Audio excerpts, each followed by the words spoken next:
Sinibingele nonke egameni lomfowethu wethu Jesu Kristu. Isikhulumi sethu namhlanje umfowethu uSiyabonga Sithole ozobe eshumayela esusele encwadini kaMateyu chapter number 1. Sinibingelele bazalwane egameni lenkosi yethu Jesu Kristu. Namhlanje ngifisa sikhulume ngokuzalwa kukaJesu. Njengoba sonke sazi ukuthi ikhathi sikuzona ikhathi zikaKhisimusi, la khona sibungaza ukuzalwa kukaJesu. Ngiyafisa ke siyikhumbuze ngezwi likaNkulunkulu ukuthi iziphi izinto ezenzeka ngenkathi uJesu Kristu efika emhlabeni. And uMatthew chapter 1 kusukela kuverse 18 kuya kuverse 25 uyasinika inarrative noma uyasilandisa ngokuzalwa kukaJesu. Uverse 18 mufunda uthi ukuzalwa kukaJesu Kristu kwaba nje, unina uMaria esemisela uJosefa bengakahlangani wafunyanwa ekhulelwe ngumoya ongcwele. Lana-ke uMatthew usichazela ukuthi uMaria wayemiselwe uJosefa, kodwa uyachaza ukuthi bengakahlangani ngokwenyama noma bengakazani, kodwa uMaria kwatholakala ukuthi ukhulelwe. Lolu siko lokumiselwana lwalu njenge-proposal, kwakunjengokuthi umuntu umproposile, kodwa-ke iy'miso noma umthetho ney'bophezelo zokumisela umuntu ngokosiko lamaJuda lwalu-strong noma lwalu-binding kakhulu kune-proposal. Wawungakwazi umuntu ukuvele umlahle ngaphandle kokumdivosa ngokomthetho wamaJuda. So nanithi ningakashadi futhi ningakahlangani ngokwenyama, kodwa nanifana nendoda nonkosikazi, ngoba uma senihlukana kwakuzomele nilandele umthetho ngokuthi umuntu umdivose ngokomthetho. Kwaziwe publicly ukuthi lo muntu usumdivosile ngokomthetho, walandela iy'miso futhi zomthetho. So-ke la sithola uJosefa emiselwe uMaria, kodwa uMaria utholakala esekhulelwe. And-ke ukutholakala wenze noma uyibandakanyile nomuntu ongaphandle umisele omunye umuntu, kwakuyisinengiso lokho. Kwakufana ne-adultery, kwakufana nokuphinga. So uma utholakala uphingile-ke kwakuyihlazo elikhulu lelo. And uverse 19 uyasivezela ukuthi uJosefa engumuntu olungile, engumuntu osaba uNkulunkulu, wayengafuni ukumfaka ehlazweni lokuphinga uMaria. Wayengafuni ukumveza obala phambi kwabo bonke abantu, ukumveza ukuthi nangowesifazane oyibandakanye ngaphandle kwesibophezelo sokumiselwa, nangowesifazane ophingile ophumile kulesibophezelo wayophinga. Wayengafuni ukumhlambalaza, kodwa ngoba wayemsaba uNkulunkulu, eyindoda elungile, e-righteous, e-upright, wakhetha ukuthi amlahle ngasese noma afune ukumlahla ngasese, afune ukumdivosa ngasese.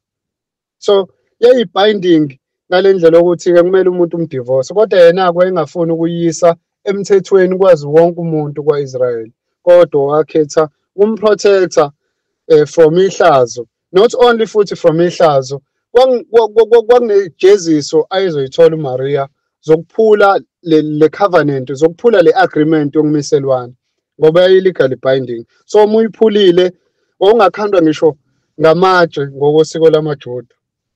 So engafuni-ke ukwenza lezo zinto zimehlele uMaria, wayeseplane ukumlahla ngasese noma ukumdivosa ngasese abantu bengazi.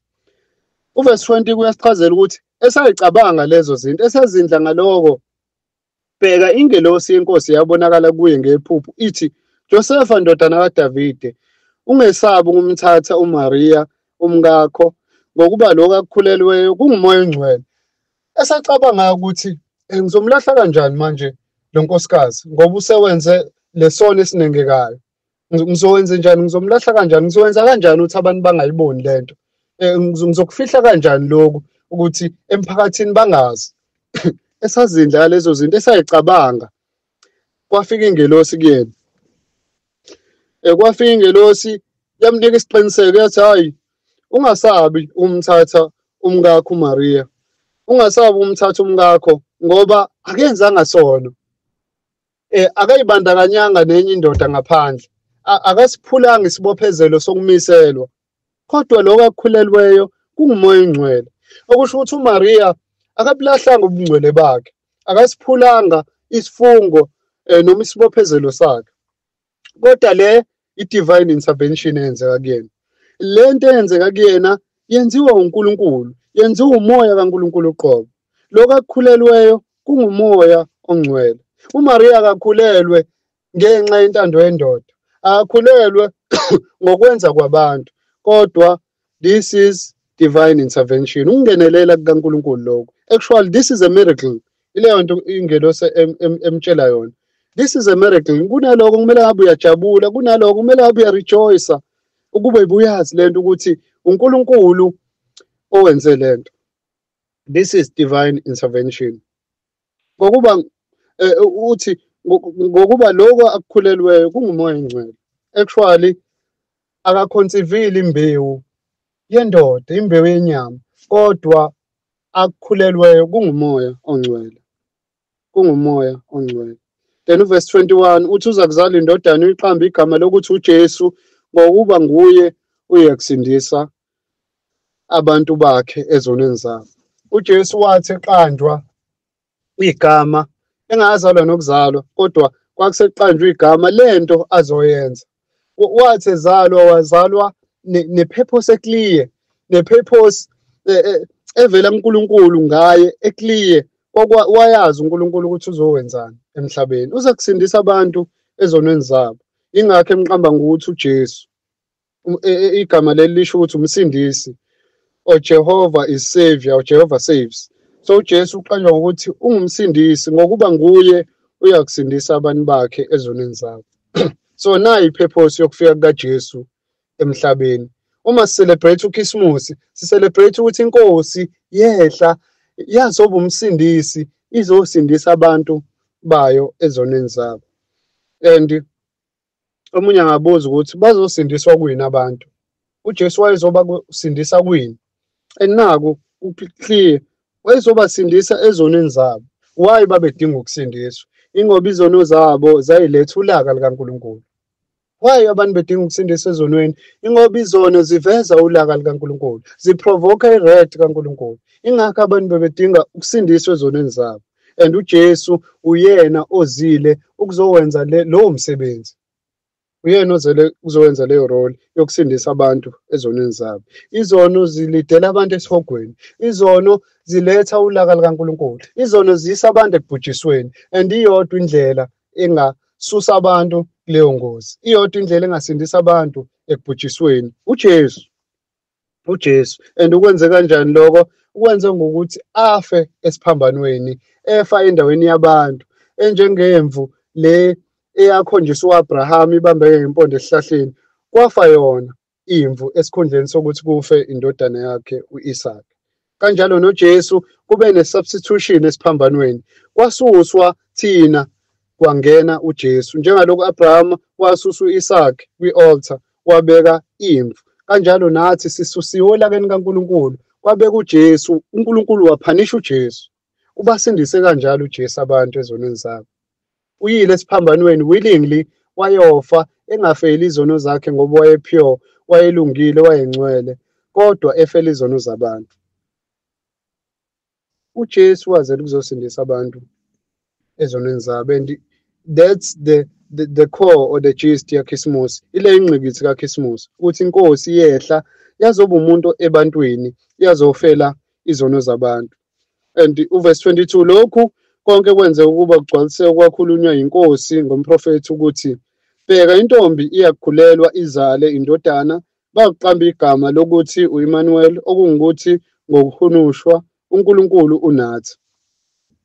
And la usibuyisela kwi-prophecy eyaprofethwa u-Isaiah. Ufunde u-Isaiah chapter number 7 uverse 14, uyayithola le quote ekhothwa uMedu la, eveza ukuthi uJesu mefika wayezofulfill ama-prophecies. Ziningi iy'profetho ayikhotha uMedu kule ncwadi, but la uzosikhothela le ya-Isaiah chapter 7 verse 14 eyayikhuluma ngokuthi a virgin shall conceive, ukuthi intombi iyakukhulelwa.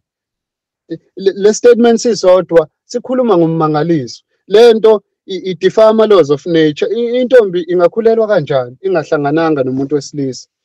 Intombi ingakhulelwa kanjani ingazananga nomuntu wesilisa?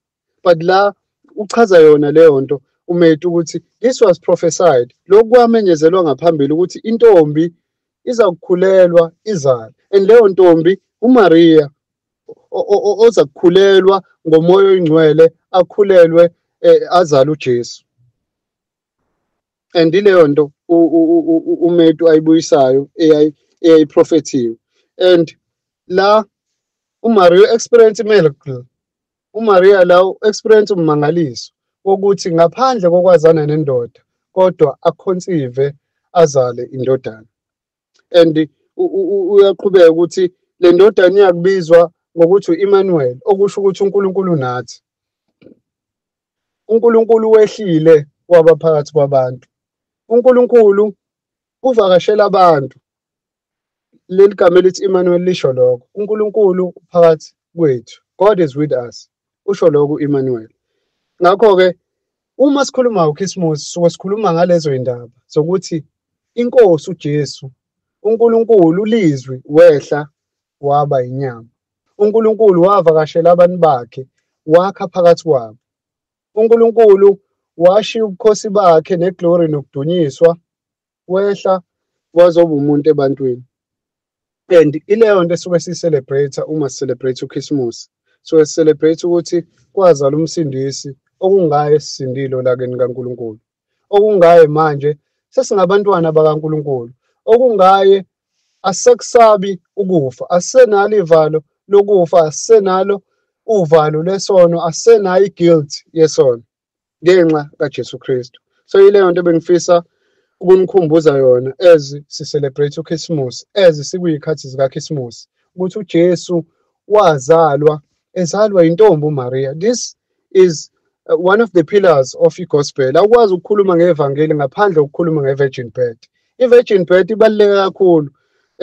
That's why abanye be-attack, because once wadeny i-virgin birth, ivangeli alisaphelele, akusesile ivangeli empeleni.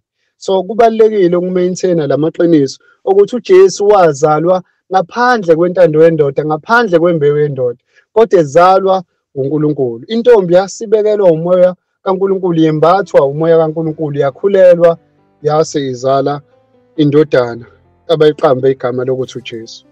So ileyo nto bengifisa siyibuke. Amen. Sibonge kakhulu kumfowethu ngokusipha izwi lenkosi. Sibonge kakhulu nakini nonke ngokuthi nisiphe indlebe. Shumele kanje ziyatholakala ku-YouTube naku-Spotify, Amandla Ensindiso Podcast.